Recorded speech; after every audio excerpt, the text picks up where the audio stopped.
ጤና ይስጥልኝ የኢትዮ ዴስክ ነው። ሰላምታችን በያላችሁበት ይድረስ እያልን በዕለቱ የተሰሙ ዋና ጉዳዮችን ወደ እናንተ ይዘን ቀርበናል። ቻናላችንን ላይክ፣ ሼር እና ሰብስክራይብ ታደርጉ ዘንድ እየጋበዝን የዕለቱን ዜናዎች አበይት ነጥቦችን በማስቀደም አሁን እንጀምራለን። አሰብ ተጠቀለለች። አዲዮስ አሰብ ተብሏል። ጦሩ ውጊያን ባጭር ጊዜ ለመቋጨት እርምጃ ጀምሯል። ጦርነቱም ባጭር ለመቋጨት መከላከያ ሰራዊቱ ተዘጋጅቷል። የኤርትራ ጦርነት የሚቀሰቀስ ከሆነ ኢትዮጵያ ጦርነቱን ባነሰ ኪሳራና ባጭር ለመቋጨት ዝግጅት ማድረጓ ታውቋል። በዚህ ጉዳይ ላይ ፊልድ ማርሻሉ የመሩት ጥብቅ ስብሰባ ተደርጓል። በሌላ በኩል መከላከያ አሰብን የጠቀለለ ካርታ ይፋ አድርጓል። ነገርየው ሊፈነዳ ነው። በዝርዝር ታዳምጡታላችሁ። ፑቲን የሚተማመኑባቸው ተዋጊ ጄቶች በአዲስ አበባ ሰማይ ስር ሊነክሱ ነው። ነበልባል እሳት የሚተፉት የራሻ ዘመናዊ ጄቶች ከኢትዮጵያ አየር ኃይል ጋር በመሆን እጅን ባፍ የሚያስጭን የአየር ትርኢት ያደርጋሉ። በሌላ በኩል ኢትዮጵያን ጨምሮ የብሪክስ አባል ሀገራት የጋራ ወታደራዊ ልምምድ ሊያደርጉ መሆኑ ታውቋል። ትሰሙታላቸው። ትግራይን ለመገንጠል አደገኛ እርምጃ እየተወሰደ መሆኑ ተሰማ። በሕገ መንግስቱ አንቀጽ 39 የተቀመጠውን የመገንጠል መብት ምክንያት በማድረግ ክልሉ እንዲገነጠል ለማድረግ ከፍተኛ ስራ እየተሰራ እንደሆነ ድርጅቱ ይፋ አድርጓል። ከሰሞኑ ለሶማሌላንድ የተሰጠውን እውቅና የኢትዮጵያ ተገንጣይ ኃይሎች የልብ ሳይሰጥ እንዳልቀረ ተሰምቷል። ምንነግራችሁ ጉዳይ ነው። የቬንዙዌላ ቀውስ ቀጥሏል። ድራማ ከሚመስለው የአሜሪካ እርምጃ በኋላ ቀጠናዊ ጦርነት ሊፈጠር ይችላል በሚል ተፈርቷል። ትራምፕ በበኩላቸው አዲስ የተሾሙትን የአገሪቱን ፕሬዝደንት ከማዱሮ የባሰ ዕጣ እንዳይገጥምሽ አርፈሽ ተቀመጪ ሲሉ አስጠንቅቀዋል። ምንነግራችሁ ጉዳይ ነው። የተወደዳችሁ የቻናላችን ቤተሰቦች እነዚህንና ሌሎች መረጃዎችን ይዘናል። አሁን በዝርዝር ወደምንመለከታቸው መረጃዎች እናመራለን። አፓርትመንት በኮንዶሚኒየም ዋጋ እንኳን አደረሳችሁ። ከወዳጅነትና ከአራዳ ፓርክ ፊት ለፊት ባለ 1 መኝታ በ3.6 ሚሊዮን ጠቅላላ ዋጋ፣ ባለ 2 መኝታ በ5.8 ሚሊዮን ጠቅላላ ዋጋ፣ ባለ 3 መኝታ በ8.4 ሚሊዮን ጠቅላላ ዋጋ ቤቶችን እየሸጥን ነው። ልብ ይበሉ፣ ይህ ዋጋ 100% ለሚከፍሉ ደንበኞች 30% ቅናሽ ላደረግንባቸው ቤቶች ሲሆን 10% ከፍለው ቀሪውን የግንባታ ሂደት እያዩ መክፈል ለምትፈልጉ ደንበኞቻችን ባለ 2 መኝታ ከ840 ሺህ ብር ቅድመ ክፍያ ጀምሮ እንዲሁም ባለ 3 መኝታ ከ1.2 ሚሊዮን ቅድመ ክፍያ ጀምሮ ይዘንላችሁ መጥተናል። 60/40 የባንክ ብድር ያመቻቸን ሲሆን የዕድል የሚቆየው ለጥቂት ቤቶች ብቻ ስለሆነ ከታች ባስቀመጥነው የድርጅቱ ስልክ ፈጥነው ይደውሉ። ሜሪት ፕሮፐርቲ። አሰብ ተጠቀለለች። አዲዮስ አሰብ ተብሏል። ጦሩ ውጊያን ባጭር ጊዜ ለመቋጨት እርምጃ ጀምሯል። ጦርነቱን ባጭር ለመቋጨት መከላከያ ሰራዊቱ ተዘጋጅቷል። የኤርትራው ጦርነት የሚቀሰቀስ ከሆነ ኢትዮጵያ ጦርነቱን ባነሰ ኪሳራና ባጭር ለመቋጨት ዝግጅት ማድረጓ ታውቋል። በዚህ ጉዳይ ላይ ፊልድ ማርሻሉ የመሩት ጥብቅ ስብሰባ ተደርጓል። በሌላ በኩል መከላከያ አሰብን የጠቀለለ ካርታ ይፋ አድርጓል። ነገርየው ሊፈነዳ ነው አስብሏል። አሰብ ላይ ትንቅንቋ ይሏል። ሁኔታው ከእጅ ያመለጠ ብርጭቆ ሊሆን አሳቻ ሰዓት እየጠበቀ ነው። ጠቅላይ ሚኒስትር አብይ ስህተት ነው ያሉትን የአሰብ ጉዳይ ለማረም ታንኩንም መድፉንም አዘጋጅቷል። ኢሳያስ አሰብንም ሆነ ስልጣናቸውን ለማዳን ከ4 ኪሎ ጋር ተናንቀዋል። ነገሩ እጅግ የከረረ ነው። ኢትዮጵያ ማንም ከአሰብ አያስቆመኝም ሊያስቆመኝም አይችልም በሚል አቋም አጸንታለች። በእርግጥም አሰብ ወደ እናት ቤቷ ትመለሳለች። ጫውታው ያበቃ መስሏል። መከላከያ አሰብን የጠቀለለውን አዲሱን የኢትዮጵያን ካርታ ይፋ አድርጎታል። የብላቴ ማሰልጠኛ ማዕከል ያሰለጠናቸው ምልምል ወታደሮችን ሲያስመርቅ አዲስ ነገር ታይቷል። የልዩ ዘመቻው እዝ ማሰልጠኛ ማዕከል ለወራት ያሰለጠናቸውን መሰረታዊ ምልምል ወታደሮች ናቸው በትናንትናው ዕለት ያስመረቀው። በመረቃው ላይ በተደረገ የሽልማት ስነ ስርዓት ላይ አሰብን ወደ ኢትዮጵያ ያካለለ ካርታ ለተሸላሚው ሲበረከትም ታይቷል። ምስሉ በመከላከያ ይፋይ ገጽ ላይም ሰፍሯል። ይህ የመከላከያ እርምጃ ኢትዮጵያ በአሰብ ጉዳይ መቁረጧን ያረጋግጣል የተረጋገጠ ሆኗል። አሁን ደግሞ ጊዜው መቅረቡ እየታየ ነው። መከላከያ አሰብን ለመጠቅለል በሚደረገው እንቅስቃሴ ጦርነት የሚፈጠር ከሆነ ጦርነቱ ባጭር ለመቋጨት ዝግጅት መደረጉ ታውቋል። በዚህ ጉዳይ ላይ አንድ ጥብቅ ስብሰባ ተደርጓል። ፊልድ ማርሻል ብርሃኑ ጁላ፣ ጀነራል ይልማ መርዳሳ፣ አምባሳደር ሬድዋን ሁሴን፣ ሲሳይ ቶላን ጨምሮ ከፍተኛ ወታደራዊ መኮንኖችና የደህንነት አዛዦችም ተናግረዋል። ይህ ስብሰባ ዓላማ ኢትዮጵያ የቀይ ባህርን እንዴት ታገኝ? እንዴትስ በአጭር ጊዜ የቀይ ባህር ባለቤት ትሆን የሚል ነው። የስብሰባው ተሳታፊዎች ሀገርን ከጥቃት ለመከላከልም ሆነ የሚገጥሙ ውጊያዎችን በአነስተኛ ኪሳራና በአጭር ጊዜ ለማጠናቀቅ በቴክኖሎጂ ላይ በትኩረት ሊሰራ እንደሚገባ ገልጿል።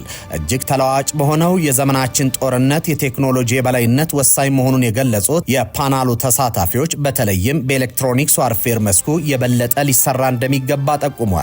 ሀገራዊ አቅሞችን ማጠናከር፣ በአግባቡና በዘመናዊ ሁኔታ ማደራጀት፣ መምራት፣ ዘርፉን ከደጋፊነት ወደ አጥቂነት ለመለወጥ የተጀመሩ ስራዎችን ተጠናክረው ሊቀጥሉ እንደሚገባም ገልጿል። ቴክኖሎጂን የሚጠቀም ብቻ ሳይሆን የሚመራመርና የሚፈጥር ብቃት ያለው የሰው ኃይል ማፍራት እንደሚገባና ለዚህም የመከላከያ የትምህርት ተቋማት የበኩላቸው ሊወጡ እንደሚገባም ተጠቁሟል። ዘርፉን በፖሊሲና በስትራቴጂ ለመምራት ጥናቶች መካሄዳቸው የተጠቆመ ሲሆን የተጀመሩ በርካታ ስራዎች ወደ ጥቅም ለመዋል በቅንጅትና በትብብር መሰራት እንዳለበት ተገልጿል። ፑቲን የሚተማመኑባቸው ተዋጊ ጄቶች በአዲስ አበባ ሰማይ ስር ሊነክሱ ነው። ነበልባል እሳት የሚተፉ የራሻ ዘመናዊ ጄቶች ከኢትዮጵያ አየር ኃይል ጋር በመሆን እጅን በአፍ የሚያስጭን የአየር ትርኢት ያደርጋሉ። በሌላ በኩል ኢትዮጵያን ጨምሮ የብሪክስ ሀገራት የጋራ ወታደራዊ ልምምድ ሊያደርጉ መሆኑ ታውቋል። የራሻ ተዋጊ ጄቶች ወደ ኢትዮጵያ ሊጎርፉ ነው። ሩሲያን ጨምሮ የአምስት ሀገራት የአየር ኃይሎች የሚሳተፉበት ትርኢት በቢሾፍቱ ሰማይ ስር ሊካሄድም ነው። የኢትዮጵያ አየር ኃይል ምስረታ 9ኛ ዓመት በዓልን ምክንያት በማድረግ የጥቁር አንበሳ አየር ትርኢት 2026 ከጥር 15 እስከ ጥር 19 2018 ዓ.ም ድረስ እንደሚካሄድም ተሰምቷል። ተሳታፊ ሀገራትም ኢትዮጵያ፣ ሩሲያ፣ የተባበሩት አረብ ኤምሬቶች፣ የሞሮኮና የቼክ ሪፐብሊክ አየር ኃይሎች ናቸው። በተጨማሪም የወደፊቱን የአቪዬሽን አቅም በጋራ እንገንባ በሚል መሪ ቃል የኢትዮጵያ አየር መንገድን ጨምሮ የቻይና፣ የህንድ፣ የአሜሪካና የደቡብ አፍሪካ ግዙፍ ኩባንያዎች የሚካተቱበትና ከ5 ሀገራት በላይ የሚሳተፉበት አቪዬሽን ቴክኖሎጂ ኤክስፖ 2026 ይካሄዳል ተብሏል። ይህ በእንዲህ እንዳለ ኢትዮጵያን ጨምሮ የብሪክስ ሀገራት የባህር ኃይል የጋራ ልምምድ እንደሚያደርጉም ታውቋል። በሚቀጥለው ሳምንት የሚከናወነው ይህ ልምምድ የሚደረገው በደቡብ አፍሪካ የባህር ክልሉ ሲሆን ልምምዱን የምትመራው ደግሞ ቻይና ናት። የደቡብ አፍሪካ መከላከያ ኃይል ባወጣው መግለጫ ይህ ልምምድ ዊል ፎር ፒስ 2026 የሚል መጠሪያ እንደተሰጠው ገልጾ ከብሪክስ የተዋጣጡ ባህር ኃይሎችን ለጋራ የባህር ኃይል ደህንነት ስራዎች ለተቀናጀ የተግባር ልምምድ እንደሚያሰባስብም አስረድቷል። መከላከያው እንዳስታወቀው ይህ ልምምድ የሚካሄደው ከጃንዋሪ 9 እስከ 16 ባሉት ቀናት ውስጥ ነው። የደቡብ አፍሪካ መከላከያ ኃይል በልምምዱ ላይ የሚሳተፉ ሀገራትን እነማን እንደሆኑ በዝርዝር ባይገልጽም አንዳንድ ሚዲያዎች ግን ሩሲያና ኢራን ተሳታፊ እንደሚሆኑ በመናገር ላይ ናቸው። እንዲሁም ኢትዮጵያ፣ ኢንዶኔዥያ የዚህ ልምምድ አካል እንደሚሆኑ እየተዘገበ ይገኛል። ከዚህ ቀደም ቻይናና ሩሲያ በደቡብ አፍሪካ ባህር ላይ 2 ጊዜ የባህር ኃይል ልምምድ ያደረጉ ሲሆን ሶስተኛው ልምምድ በህዳር ወር 2025 ለማድረግ አቅደው ነበር። ይሁን እንጂ ይህ ጊዜ የቡድን 20 አገራት ስብሰባ በጆሃንስበርግ የተካሄደ መሆኑ ልምምዱን ለሌላ ጊዜ ማራዘማቸውን ማስታወቃቸው ይዘነጋም። በሚቀጥለው ሳምንት ለሚከናወነው ለዚህ ልምምድ ቻይና ታይፕ 052 ዲኤል የተሰኘ ሚሳኤል ተሸካሚ መርከቧን ያንቀሳቀሰች ሲሆን መርከቡ በኤደን ባህረ ሰላጤ አልፎ አሁን ኬንያ ሞምባሳ ወደብ ይገኛል። በሞምባሳ መጠነኛ ጥገና ከተደረገለት በኋላ ወደ ደቡብ የሚያደርገው ጉዞ የሚቀጥል ይሆናል። እንዲሁም ሩሲያና ኢራን የጦር መርከቦቻቸውን በተመሳሳይ ወደ ደቡብ አፍሪካ ልከው በጉዞ ላይ መሆናቸውን ዘገባዎች አስረድተዋል። ትግራይን ለመገንጠል አደገኛ እርምጃ እየተወሰደ መሆኑ ተሰማ። በህገ መንግስቱ አንቀጽ 39 የተቀመጠውን የመገንጠል መብት ምክንያት በማድረግ ክልሉ እንዲገነጠል ለማድረግ ከፍተኛ ስራ እየተሰራ እንደሆነ ድርጅቱ ይፋ አድርጓል። ከሰሞኑ ለሶማሌላንድ የተሰጠው እውቅና የኢትዮጵያን ተገንጣይ ኃይሎች የልብ ልብ ሳይሰጥ እንዳልቀረ ተሰምቷል። በህገ መንግስቱ አንቀጽ 39 የተቀመጠውን የመገንጠል መብትን ምክንያት በማድረግ ክልሉ እንዲገነጠል ለማድረግ ከፍተኛ ስራ እየተሰራ ነው ሲል በትግራይ ክልል የሚንቀሳቀሰው የሹም ተንቤን ፓርቲ ገልጿል። ይህን ያሉት የፓርቲው የበላይ ጠባቂ አቶ ገብረ ሚካኤል ተስፋዬ ከአሃዱ መድረክ ጋር በነበራቸው ቆይታ ሲሆን በ7 እና 8 ዓመት ውስጥ በትግራይ ክልል ከተፈጠረው ግጭትና ፖለቲካዊ አለመረጋጋት ጋር ተያይዞ ኢትዮጵያዊነቱ ጥያቄ ውስጥ እንዲገባና መገንጠል ትችላላችሁ በሚል ከፍተኛ ስራ እየተሰራበት መሆኑን ተናግሯል። በክልሉ ካለው የፖለቲካ አለመረጋጋት ጋር ተያይዞ እንገንጠል በሚል አስተሳሰብ ህዝቡ ከፍተኛ ዋጋ የከፈለበት በሚሊዮን የሚቆጠሩ ዜጎች ሕይወት ያጡበት ብሎም በኢትዮጵያዊነቱ ይሰማ የነበረውን ክብር እንዲያጣ ከፍተኛ ስራ ተሰርቷል ብለው እንደሚያምኑም ገልጿል። የክልሉ ህዝብ ለኢትዮጵያ ከፍተኛ ሚና የተጫወተ በመሆኑ ባለው የፖለቲካ አለመረጋጋት ምክንያት ትግራይ እንድትገነጠል ለማድረግ የሚሰራው ስራ መቆም እንዳለበትና በህገ መንግስቱ የተቀመጠውን የመገንጠል መብት አጥብቀው እንደሚቃወሙ ተናግሯል። ፓርቲው ከተቋቋመ አጭር ጊዜ መሆኑን በመግለጽ የትግራይ ህዝብ በኢትዮጵያዊነቱ ክብር እንዲሰማው በህዝቡ ላይ የሚፈጸም የፖለቲካ ማጭበርበሮች እንዲቆሙ ብሎም የመገንጠል መብት በሚል የሚሰሩ የፖለቲካ ሻጥሮች መቆም እንደሚገባቸው አሳስበዋል። ከሰሞኑ ጀነራል ክንፈ ዳኘው በሰጡት አስተያየት ትግራይ ያላት ምርጫ ሁለት ነው፣ ባርነት ከኢትዮጵያ ጋር ወይስ ነጻነት ነው ሲሉ መናገራቸው ይታወሳል። በዚህ የጀነራሉ ንግግር በርካቶች ተቃውሞ አሰምተዋል። ተቃውሞ ካሰሙ ፖለቲከኞች መሃልም የሆዴዱ መስራች አቶ አባዱላ ገመዳ ይጠቀሳሉ። አቶ አባዱላ ከጀነራል ክንፈ የመገንጠል አባዜ በሰጡት ምላሽ የትግራይ ህዝብ ውስጥ ኖር ያለው በወጣትነት የዛሳልፍ ያለው ትግራይም ብቻ ሳይሆን ኢትዮጵያም አንድ በአንድ አውቃታለሁ። የትግራይ ህዝብ ፖለቲከኛው እንደሚያስበው ሳይሆን ጠንካራ ኢትዮጵያዊ መሰረት ላይ የቆመ ህዝብ ነው ሲሉ የመገንጠል ሐሳቦች ፖለቲከኞች ህዝቡን ካለማወቅ የሚያቀነቅኑት አጀንዳ እንደሆነ ጠቅሰው የክንፈ ዳኘው ሐሳብ ይህን መሰረት ሊንደው አይችልም ሲሉ አክለዋል።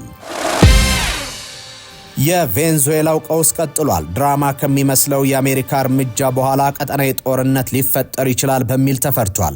ትራምፕ በበኩላቸው አዲስ የተሾሙት የአገሪቱ ፕሬዝደንት ከማዱሮ የባሰ እጣ እንዳይገጥሙት አርፈው ተቀመጡ ሲሉ አስጠንቅቋል።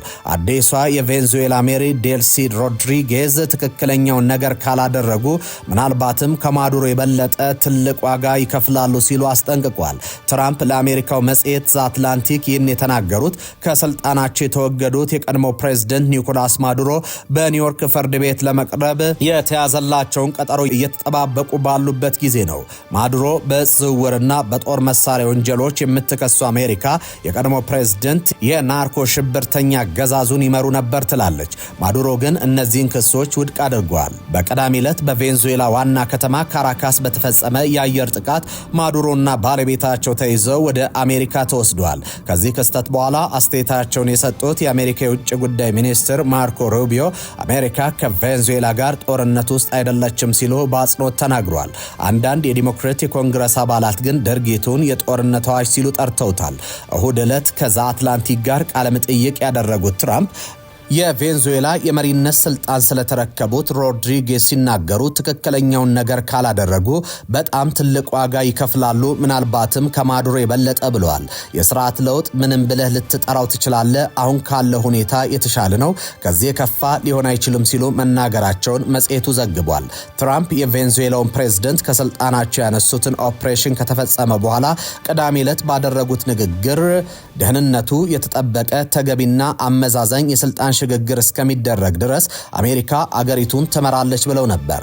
የአሜሪካ የነዳጅ ኩባንያዎች ወደ ቬንዙዌላ ገብተው መሰረተ ልማቱን እንደሚጠግኑና ለአገሪቱ ገንዘብ መስራት እንደሚጀምሩም ሲናገሩ ተደምጠዋል። ምንም እንኳ አሜሪካው ፕሬዝደንት ይህም ቢሉም አሁን የአገሪቱን እየተቆጣጠሩ ያሉት የማዱሮ አጋሮች ናቸው። የኩባ መንግስት እንደገለጸው የአሜሪካ ኃይሎች ማዱሮንና ባለቤታቸውን ለመያዝ በከፈቱት ጥቃት 32 ጀግና ኩባውያን ተዋጊዎች ተገድለዋል። የረዥም ጊዜ የማዱሮ ሶሻሊስት አጋር የሆነችው ኩባ የ2 ቀናት ብሔራዊ ሐዘን አውጃለች። አፓርትመንት በኮንዶሚኒየም ዋጋ እንኳን አደረሳችሁ። ከወዳጅነትና ከአራዳ ፓርክ ፊት ለፊት ባለ 1 መኝታ በ3.6 ሚሊዮን ጠቅላላ ዋጋ፣ ባለ 2 መኝታ በ5.8 ሚሊዮን ጠቅላላ ዋጋ፣ ባለ 3 መኝታ በ8.4 ሚሊዮን ጠቅላላ ዋጋ ቤቶችን እየሸጥን ነው። ልብ ይበሉ፣ ይህ ዋጋ 100% ለሚከፍሉ ደንበኞች 30% ቅናሽ ላደረግንባቸው ቤቶች ሲሆን 10% ከፍለው ቀሪውን የግንባታ ሂደት እያዩ መክፈል ለምትፈልጉ ደንበኞቻችን ባለ 2 መኝታ ከ840 ሺህ ብር ቅድመ ክፍያ ጀምሮ እንዲሁም ባለ 3 መኝታ ከ1.2 ሚሊዮን ቅድመ ክፍያ ጀምሮ ይዘንላችሁ መጥተናል። 60/40 የባንክ ብድር ያመቻቸን ሲሆን የዕድል የሚቆየው ለጥቂት ቤቶች ብቻ ስለሆነ ከታች ባስቀመጥነው የድርጅቱ ስልክ ፈጥነው ይደውሉ። ሜሪት ፕሮፐርቲስ። ተመልካቾች ለሰዓቱ የነበሩን ዜናዎች እኚህ ነበሩ። በያላችሁበት ሰናይ ጊዜ ይሆንላችሁ።